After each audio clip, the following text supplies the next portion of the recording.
येती airlines का एक ATR-72 विमान पोखरा के पास दुर्घटनाग्रस्त हो गया है। काठमांडू से पोखरा के लिए उड़ान भरने वाला येती एयरलाइंस का ATR-72 विमान रविवार सुबह 11 बजे कास्की जिले के पोखरा में दुर्घटनाग्रस्त हो गया। अब तक कुल 45 शव बरामद किए गए हैं। मुख्य जिला अधिकारी टेक बहादुर केसी ने स्थानीय मीडिया को ये जानकारी दी है। पोखरा में दुर्घटनाग्रस्त हुए येती एयरलाइंस के विमान पर सवार 5 भारतीयों समेत सभी 72 यात्रियों की मौत होने की आशंका है। अधिकारियों ने कहा कि किसी के जिंदा बचने की गुंजाइश बहुत कम है। विमान में कुल 68 यात्री और चालक दल के 4 सदस्य सवार थे। येती एयरलाइंस के प्रवक्ता सुदर्शन बरतौला ने मीडिया को बताया कि पुराने हवाई अड्डे और पोखरा अंतर्राष्ट्रीय हवाई अड्डे के बीच दुर्घटनाग्रस्त हुए विमान में कुल 68 यात्री और चालक दल के 4 सदस्य सवार थे। सोशल मीडिया प्लेटफॉर्म पर पोस्ट की गई तस्वीरों और वीडियो में दुर्घटना स्थल में धुएं का गुबार उठता दिखाई दे रहा है। इस प्लेन क्रैश के बारे में और जानकारी मिलने का अभी इंतजार है। दुर्घटना स्थल पर हेलीकॉप्टर के साथ एक बचाव दल तैनात किया गया है। प्रारंभिक रिपोर्ट्स के मुताबिक 68 यात्रियों के साथ विमान ने काठमांडू से पोखरा के लिए उड़ान भरी थी।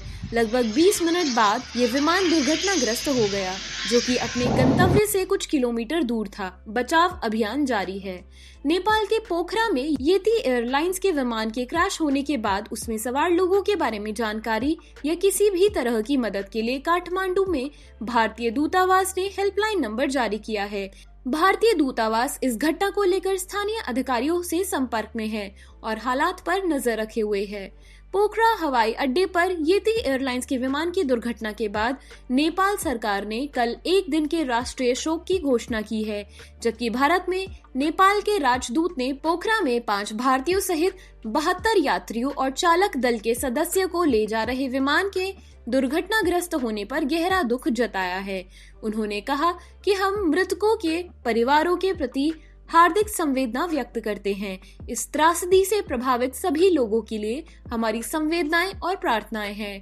पोखरा हवाई अड्डे पर विमान दुर्घटना के बाद नेपाल के PM पुष्पकमल दहल प्रचंड नेपाल के गृह मंत्री रवि लामिछाने के साथ आज पोखरा पहुंचेंगे। इस भयानक विमान हादसे के कारण की जांच के लिए 5 सदस्यों की एक कमेटी का गठन किया गया है। नेपाल के प्रधानमंत्री पुष्पकमल दहल प्रचंड ने येती एयरलाइंस के विमान की दुर्घटना के बाद दुख जताने के लिए कैबिनेट की आपात बैठक बुलाई है। प्रचंड ने हादसे पर दुख जताते हुए गृह मंत्रालय, सुरक्षा कर्मियों, नेपाल सरकार की सभी एजेंसियों को प्रभावी बचाव अभियान चलाने का आदेश दिया है। दुर्घटना के बारे में जानकारी लेने के लिए प्रधानमंत्री प्रचंड त्रिभुवन हवाई अड्डे पहुंच गए हैं। बहरहाल अब इस बात की पुष्टि हो गई है कि येती एयरलाइंस के दुर्घटनाग्रस्त विमान पर सवार 68 यात्रियों में से 10 विदेशी नागरिक थे, जिनमें 5 भारतीय भी थे। येती एयरलाइंस के प्रवक्ता सुदर्शन बरतौला ने स्थानीय मीडिया से कहा कि विमान पर 2 शिशुओं सहित 10 विदेशी नागरिक सवार थे। विमान में 53 नेपाली, 5 भारतीय, 4 रूसी, 1 आयरिश, 2 कोरियाई, 1 अर्जेंटीनी और 1 फ्रांसीसी नागरिक सवार थे। भारत के नागरिक उड्डयन मंत्री ज्योतिरादित्य सिंधिया ने नेपाल में दुखद विमान हादसे में लोगों की हुई मौत को अत्यंत दुर्भाग्यपूर्ण बताया है।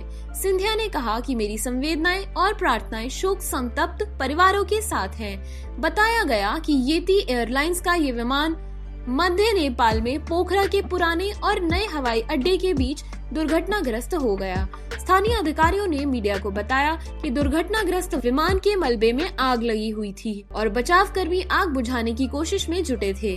सभी बचाव एजेंसियां पहले आग बुझाने और यात्रियों को बचाने पर ध्यान केंद्रित कर रही थी। नेपाल की एयरपोर्ट अथॉरिटी का दावा है कि मौसम की खराबी नहीं बल्कि तकनीकी खराबी के कारण येती एयरलाइंस का विमान क्रैश हुआ। बताया गया कि पायलट ने ATC से लैंडिंग परमिशन ले ली थी। पोखरा ATC से लैंडिंग के लिए ओके भी कहा गया था। सिविल एविएशन अथॉरिटी का कहना है कि लैंडिंग से ठीक पहले विमान में आग की लपटें दिखाई देने लगी थी, इसलिए मौसम की खराबी के कारण दुर्घटना होने की बात नहीं कही जा सकती। रविवार को पोखरा में येती एयरलाइंस के विमान के क्रैश होने के बाद पोखरा इंटरनेशनल एयरपोर्ट से सभी उड़ानें रद्द की गई थी। त्रिभुवन इंटरनेशनल एयरपोर्ट के प्रवक्ता टेकनाथ सितौला ने बताया कि पोखरा एयरपोर्ट से आज के लिए सभी उड़ानें रद्द कर दी गई हैं, जबकि नेपाल के नागरिक उड्डयन प्राधिकरण यानी civil aviation authority of Nepal CAAN के मुताबिक येती एयरलाइंस के 9N ANC ATR 72 विमान ने काठमांडू से सुबह 10:30 बजे उड़ान भरी थी। पोखरा हवाई अड्डे पर उतरते समय विमान पुराने हवाई अड्डे और नए हवाई अड्डे के बीच सीती नदी के तट पर दुर्घटनाग्रस्त हो गया। ऐसी ही अपडेट के लिए हमारे साथ जुड़े रहिए। मिलते हैं अगले वीडियो में एक नई अपडेट के साथ।